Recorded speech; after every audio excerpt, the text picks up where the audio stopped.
हे अर्जुन, तुम शिष्य बनकर मेरी शरण में आए हो, इसलिए यहां तक मैंने तुम्हें ज्ञान योग अथवा सांख्य योग की शिक्षा दी है।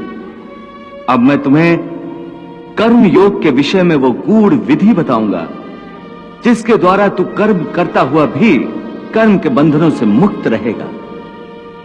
हे पार्थ, मैंने यहां तक जीवन मृत्यु की वास्तविकता बताई है कि केवल शरीर ही नश्वर है, आत्मा अनंत और अनश्वर है जो शरीर के मारे जाने पर भी नहीं मरती है।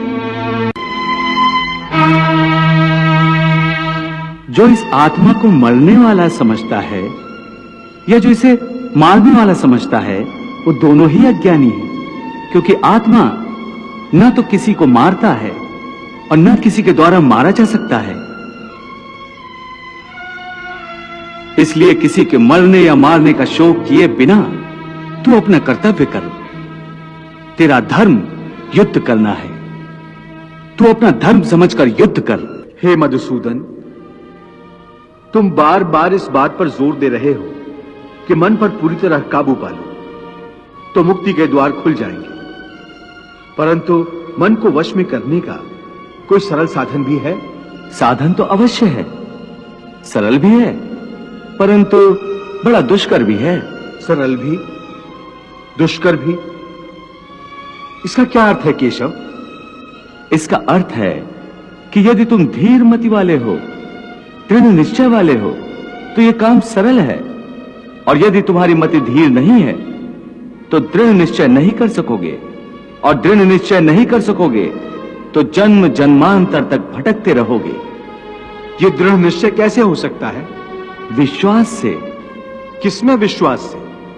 परमात्मा में विश्वास से, सत्य में विश्वास से, अपने धर्म में विश्वास से। जब अपने धर्म अर्थात कर्तव्य को जान लोगे तो फिर दृढ़ निश्चय होकर अपने धर्म पथ पर, अपने कर्तव्य पथ पर आगे बढ़ोगे। फिर तुम सुख दुख, हानि लाभ, जय पराजय को एक जैसा ही समझकर अपने पथ से डगमगाओगे नहीं।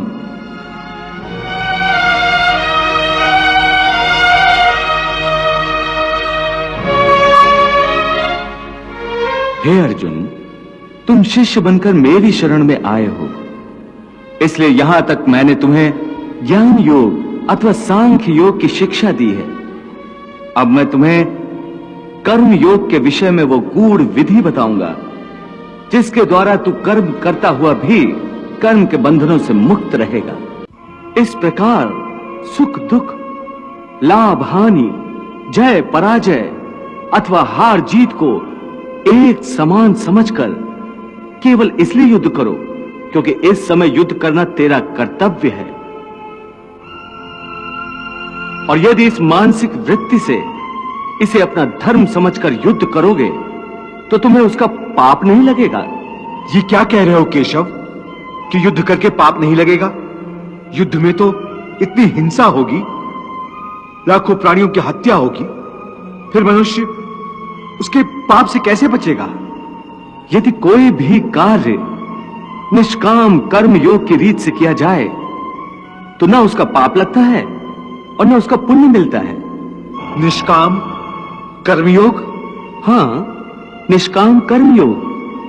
ये कौन सा योग है माधव जो मनुष्य को पाप और पुण्य दोनों से मुक्त कर देता है? ये एक गूढ़ विद्या है पार्थ।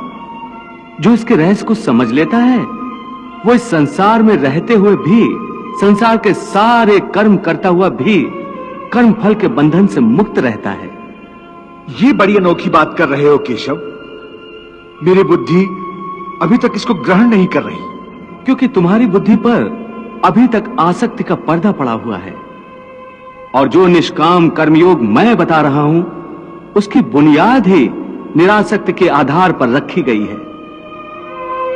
हे अर्जुन, इस निरासक्ति योग को समझ लोगे तो तुम्हारे जीवन में पूर्ण शांति आ जाएगी। हे माधव, इस योग की साधना कैसे करते हैं? इस योग के नियम क्या है? उसकी साधना के लिए कोई हजारों वर्षों की तपस्या की आवश्यकता नहीं। इसकी साधना तो एक ही क्षण में हो जाती है। एक ही क्षण में? हां, एक ही क्षण में। जिस क्षण में प्राणी अपने मन का रवैया बदल लेता है, वही क्षण। परंतु हे केशव, कोई भी मनुष्य एक ही क्षण में आसक्ति को कैसे छोड़ सकता है? जब वो कर्म करता है तो उसके फल की आसक्ति तो उसे कर्म का हिस्सा होती है, जिसके अंतर्गत फल पाने की इच्छा से ही कर्म करता है। हे अर्जुन, बस यहीं से निष्काम कर्मयोग की साधना शुरू होती है। अर्थात तुमने कहा कि प्राणी फल पाने की इच्छा से ही कर्म करता है, परंतु निष्काम कर्मयोग यह सिखाता है कि फल पाने की इच्छा से नहीं, बल्कि अपना कर्तव्य पूरा करने के लिए, अपने धर्म का पालन करने के लिए कर्म करो। फल पर भरोसा रखकर कर्म मत करो, क्योंकि फल पाना तुम्हारे हाथ में नहीं, तुम्हारे अधिकार में केवल कर्म करना ही है। कर्मण्येवाधिकारस्ते मा फलेषु कदाचन मा कर्म फल हेतुर्भूर्मा ते संगोस्त कर्मणि। हे पार्थ, तुम कर्म कर सकते हो, कर्म करने का संकल्प कर सकते हो, परंतु इसका फल पाना तुम्हारे हाथों में नहीं है। हे मधुसूदन, मैं जिस काम का संकल्प करूंगा वो काम तो मैं करूंगा ही। जब भोजन करने का निश्चय करके बैठूंगा तो निवाला उठाकर मुंह में रखूंगा ही, तभी तो उसे खाऊंगा। यदि वो खाने का निवाला तुम्हारे प्रारब्ध में नहीं है तो उसे तुम मुंह तक तो ले जाओगे, परंतु उस ग्रास का एक दाना भी अपने मुंह में नहीं रख सकोगे। हे अर्जुन, केवल कर्म का संकल्प ही प्राणी के अधिकार में है, उसका फल प्राणी के अधिकार में नहीं है। वो कैसे? मैं बताता हूं कैसे। पार्थ, तनिक उस दृश्य की कल्पना कि नगर धनवान के सामने बड़े स्वादिष्ट भोजन की थाली परोसी गई है। थाली सोने की है, गर्मा गर्म व्यंजन भरे हुए हैं, जिन्हें देखकर वो बहुत प्रसन्न हो रहा है। देख लिया कि प्रारब्ध में ना हो तो मुंह तक पहुंचकर भी निवाला छिन जाता है। परंतु हे अर्जुन, इस उदाहरण का यह अर्थ भी नहीं है कि तुम सब कुछ प्रारब्ध पर छोड़कर स्वयं अकर्मण्य हो जाओ। याद रखो, मैंने कहा है मां कर्म फल हेतुर्भु माते संगोस्तु कर्मणि।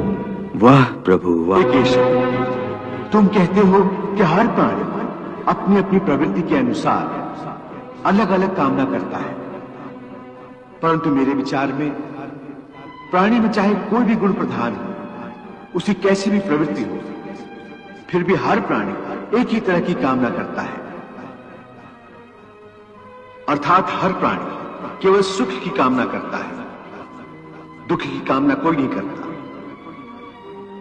वो कभी दुखी नहीं होना चाहता, इसीलिए सदा सुख के लिए प्रयत्न करता रहता है, चाहे वह मनुष्य राजा हो या रंक हो, स्त्री हो या पुरुष हो। तुम ठीक कहते हो अर्जुन कि सब सुख की कामना करते हैं, परंतु सुख की परिभाषा हर एक व्यक्ति की प्रवृत्ति और रुचि के अनुसार बदल जाती है।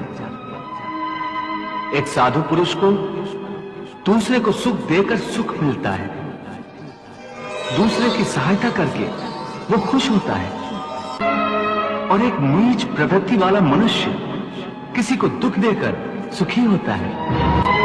दूसरा सुखी हो तो उसे दुख होता है। इसके लिए सुख और दुख की परिभाषा अपनी अपनी प्रवृत्ति और रुचि के अनुसार हर प्राणी के लिए अलग अलग है। वैसे भी क्या किसी को स्थायी सुख प्राप्त होता है? नहीं होता। ना सुख स्थायी है, ना दुख स्थायी है। परंतु हे केशव, क्या सुख स्थायी नहीं हो सकता? सुख स्थायी कैसे हो सकता है पार्थ? ये संसार तो परिवर्तनशील है, यहां हर क्षण परिवर्तन होता रहता है पार्थ। परिवर्तन तो प्रकृति का नियम है, यहां कोई भी वस्तु स्थायी नहीं होती। तुम्हें याद होगा, मैंने तुम्हें पहले ही बताया था कि हमारे शरीर की अवस्थाएं भी स्थायी नहीं है, फिर सुख और दुख कैसे स्थायी हो सकता है? इसका अर्थ है कि सुख के साथ साथ मनुष्य को दुख भी भोगना पड़ता है। हां पार्थ, सुख और दुख एक ही चक्र के दो अर्ध भागों की भांति है। यह चक्र चलता रहता है, चलता रहता है। कभी प्राणी सुख में हंसता है, वही प्राणी दुख में रोता और बिलखता है, परंतु काल चक्र कभी नहीं रुकता। सुख दुख का यह चक्र चलता ही रहता है और मनुष्य के जीवन में सुख और दुख लगातार आते जाते रहते हैं। न चक्र ठहरता है, न ही सुख या दुख मनुष्य के जीवन में ठहर पाते हैं। यदि सुख आया तो वो सदा नहीं रहेगा और यदि दुख आया तो वो भी सदा नहीं रह पाएगा।